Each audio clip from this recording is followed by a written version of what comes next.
आखिर तुम इतने सुस्त क्यों हो? कोई काम तुमसे ठीक से होता नहीं। मैं तो कहती हूँ सुधर जाओ, वरना मैं जब सुधारूंगी ना तो तुम सारी जिंदगी रोती रहोगी। अब जाओ यहाँ से। बीबी जी आइंदा ख्याल रखूंगी। अस्सलाम वालेकुम। अरे वालेकुम सलाम। आओ आओ डॉक्टर। मैं तो तुम्हें याद कर रही थी। पता है क्या, आजकल मेरे पेट में बहुत दर्द रहता है। सोच रही थी तुमसे नुस्खा लिखवाऊं और तुम आ गए। जी जी ठीक है, मैं कर दूंगा। वो दरअसल मैं अंकल से मिलने आया था, लेकिन बड़ी खामोशी है, कोई है नहीं घर पे क्या? और साफ अभी तक दफ्तर से घर नहीं आया। काशफा बाजार गई है शॉपिंग करने और वो भी नहीं आई अभी तक। और वो दोनों लड़कियां, वो गई हैं ऊपर इमाद के पोर्शन में उसका कमरा साफ करने के लिए। इमाद एक दो रोज में आ रहा है ना, तो कमबख्त अर्शिया के तो पैर जमीन पर टिक ही नहीं रहे। अरे मेरे मासूम बच्चे को काबू में कर लिया है उसने। अच्छी तरह से जानती है कि इमाद से अच्छा लड़का कहीं मिलेगा नहीं उनसे, बस इसीलिए उसके आगे पीछे रहती है। हाँ? एक मिनट। हाँ हेलो। हाँ हाँ काशफा, अरे क्या सारा बाजार खरीद लोगी आज? जल्दी आओ ना। ओके। हाँ अरे बेटा, तुम कहाँ चले? अभी नुस्खा तो तुमने लिखा नहीं मेरा। जी जी बढ़िया माँ, आप बेफिक्र हो जाए, मैं अपने मुलाजिम से ना आपके लिए हाजमे की दवाई भिजवा देता हूँ। वो कोई मसला नहीं। बाकी जब अंकल आ जाएं तो उनसे कह दीजिएगा कि मुझे कॉल कर ले। तुम्हारा बहुत शुक्रिया जी। ख्याल रखिएगा।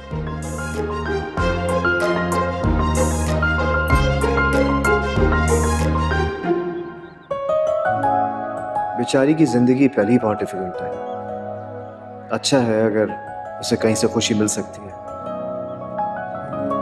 मैं तुम्हें हमेशा हंसता मुस्कुराता देखना चाहता हूं। तुम इमाद को चाहती हो, मैं इमाद को तुम्हारा बना के रहूंगा ताकि तुम हमेशा खुश रह सको। मैं तुम्हें कुछ जताए बगैर तुम्हारी हेल्प करूंगा, पूरी कोशिश करूंगा।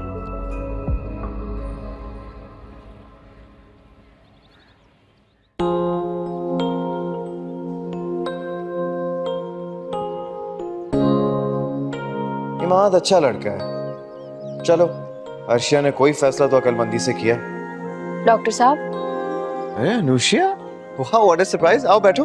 मैंने आपको डिस्टर्ब तो नहीं किया? नहीं नहीं, मुझे कहाँ डिस्टर्ब किया, बल्कि मुझे तो अच्छा लगता है जब आप आती हो। हाँ मैं बस चाय पीने लगा था। बताओ मूड है तो बनवाऊं आपके? नहीं थैंक यू, मैं ज्यादा चाय नहीं पीती। हाँ अगर अर्शी होती तो वो आपको जरूर कंपनी देती। से भी साथ ले आती तो? उसके पास टाइम नहीं था ना, वो खालाम और आंटी काशफा से बहस करने में बिजी थी। सही सही, मतलब बहुत मसरूफ है वो।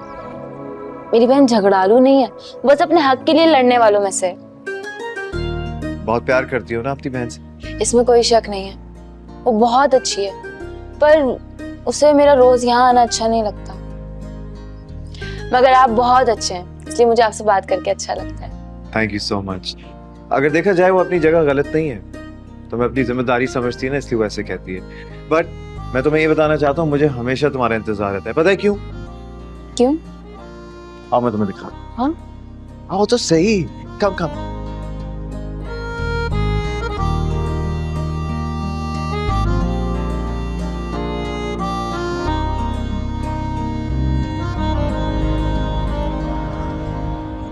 ठीक से करें, वहाँ पीछे पौधों में पानी नहीं जा रहा है। वो पानी ज़ाया कर रही है। ठीक से करें इसको। ओ भाई ओ, रिलैक्स। अच्छा ज्यादा भरम दिखाने की जरूरत नहीं है। बड़े मुझे सिखा रहे हो, मुझे बहुत अच्छी तरह सब कुछ आता है। तुम बकवास बंद करो वरना इसी पौने से मैं तुम्हें नहला दूंगी। क्या बोला आपने? जी ये मेरे बाबा का घर है और हमारा गार्डन है ये। तो तमीज से। अच्छा, आपके पापा का घर है? आप लोगों का गार्डन है? बच्चू तू तो रोक, तू तो रोक। रोक इसको, आप इसको बंद कर। आप ही आइंदा करेगा मुझसे बदतमीजी बोल। मैं अपनी मामा को बताऊंगा, वो देखना आपका क्या आशा करेंगी। अभी भी धमकियां खत्म नहीं हो रही ना तुम्हारी?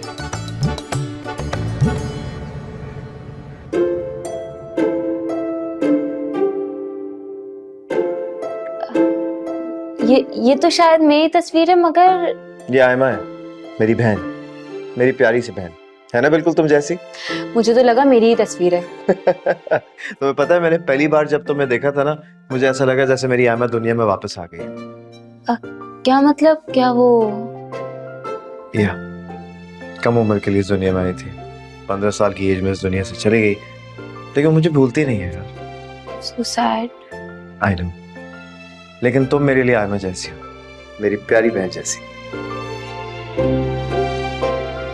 अब तो चाय पी लो। जूस? हाँ जूस। ठीक है, चलो। अच्छा, यानी आप ही के घर में रहती हैं और दोनों ने नाक में दम करके रखा हुआ है। बेचारे शहरोज को भी ना छोड़ा ना, भिगो डाला सारा का सारा। तरबियत की कमी है काशफा आपी, तरबियत की। अरे आपको नहीं पता, दोनों ने मेरी नाक में दम किया हुआ था यहाँ। चले मैं चलती हूँ, जरा बावर्ची खाने के हाल ले लूं। बहुत काम है।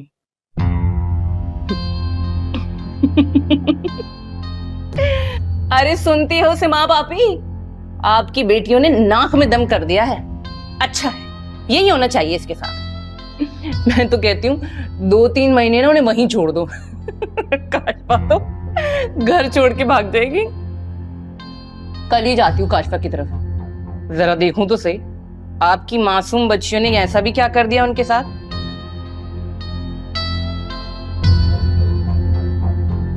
खाना लगा दूं?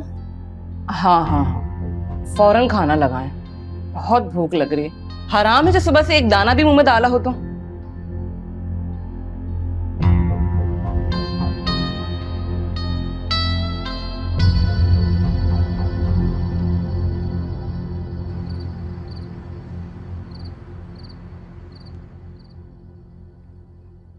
तुम सोई नहीं अभी तक? हाँ, तुम कहाँ थी? अब्बा की हुजूर पेशी लगी थी, वही भुगता रही थी। क्या हुआ? क्या कहा पापा ने? डांटा होगा ना तुम्हें? शिकायतें तो खूब लगाई गई हैं अब्बा को। तो पता क्या कहा गया? कहा गया है कि अर्शी ने उनके इकलौते वारिस शहरोज को पानी में डुबोकर मारने की कोशिश की है। क्या? हाँ। या मेरे अल्लाह, इतना बड़ा इल्जाम! फिर तो बहुत डांटा होगा पापा ने तुम्हें। सजा तो सख्त होने वाली थी, लेकिन तुम्हें पता है क्या हुआ? ऐन मौके पे शहरोज ने आकर अपनी अम्मा के खिलाफ और मेरे हक में बयान दे दिया।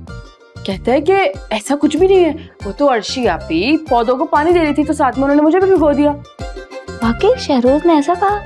हाँ, हैरत तो मुझे भी हुई थी यार। वैसे लगता है थोड़ी बहुत इंसानियत बाकी है उसमें, लेकिन मुझे पूरी उम्मीद है जैसे ये बड़ा हो जाएगा ना, इसके अंदर से ये इंसानियत भी मर जाएगी। चलो अब सो जाओ, तुम्हारे लिए वक्त पर सोना और वक्त पर जागना बहुत जरूरी है। और वैसे तुम गई कहाँ थी?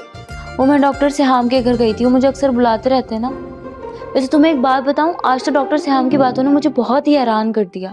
चलो अनुषी अब सो जाओ, सोने का टाइम हो गया, मैं भी बस चेंज करके सोती हूँ। सुनो तो, वो शुरू दिन से मुझसे बहुत अच्छे से मिलते थे और मुझे अपने अपने भी लगते थे, लेकिन मैं ये नहीं जानती थी कि मैं भी उनके दिल के इतने करीब होंगी। बस सो जाओ यार, बस करो, नहीं सुनना मुझे कोई कहानियां वानियां। अर्शी, मैं तुम्हारी सारी ओंगी पोंगी बातें सुनती हूँ ना, सुनती हूँ कि नहीं? मैं तुम्हें ये बात कितनी बेताबी से बताना चाहती थी यार। ठीक है भाई, ना तो ना सही।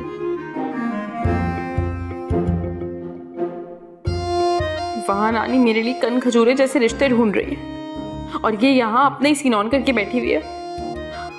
बेचारे इमाद का क्या होगा? नूशी की बच्ची। अर्शी, वो ना लाइट ऑफ कर दो। हाँ कर रही हूँ, सो जाओ।